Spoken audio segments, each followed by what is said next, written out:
આ નિવેદન સુરત શહેર જિલ્લા કોંગ્રેસ સમિતિ દ્વારા આપવામાં આવ્યું છે। સુરતમાં ભાજપ દ્વારા ગત 17 એપ્રિલના રોજ રાહુલ ગાંધી અને સોનિયા ગાંધીનું પુતળા દહન કરીને વિરોધ કરવામાં આવ્યો હતો। ત્યારે પોલીસ દ્વારા કોઈ કાર્યવાહી કરવામાં આવી ન હોવાના આક્ષેપ સાથે સુરત કોંગ્રેસ દ્વારા સુરત પોલીસ કમિશનરને આવેદનપત્ર આપી રજૂઆત કરવામાં આવી હતી।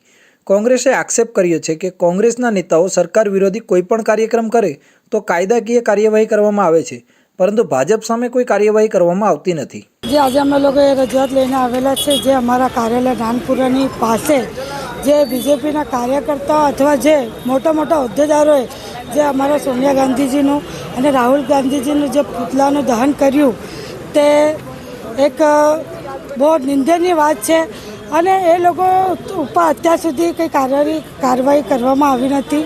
જ્યારે કોંગ્રેસ પાર્ટીના કોઈ પણ ફ્રન્ટલના લોકો કે શહેર સમિતિના લોકો કંઈ પણ કરવા નીકળે છે કે વિરોધ પ્રદર્શન કરવા નીકળે છે તો અમને તરત જ ડિટેન કરવામાં આવે અને તરત જ અમને દૂર દૂર મોકલવામાં આવે છે। સુરત શહેર કોંગ્રેસ દ્વારા સુરત પોલીસ કમિશનરને આવેદનપત્ર આપવામાં આવ્યું હતું।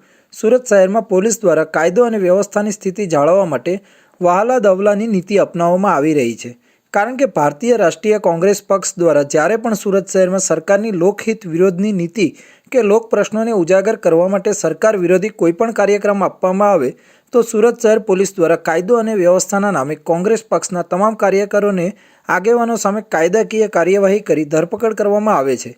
જ્યારે ભારતીય જનતા પાર્ટી દ્વારા કોઈપણ પ્રકારની મંજૂરી વિના લોકહિતને નેવે મૂકીને કાર્યક્રમ કરવામાં આવે તો પણ તેની સામે કોઈપણ પ્રકારની કાર્યવાહી કરવામાં બદલે પોલીસ દ્વારા તેમને પ્રોટેક્શન આપવામાં આવે છે।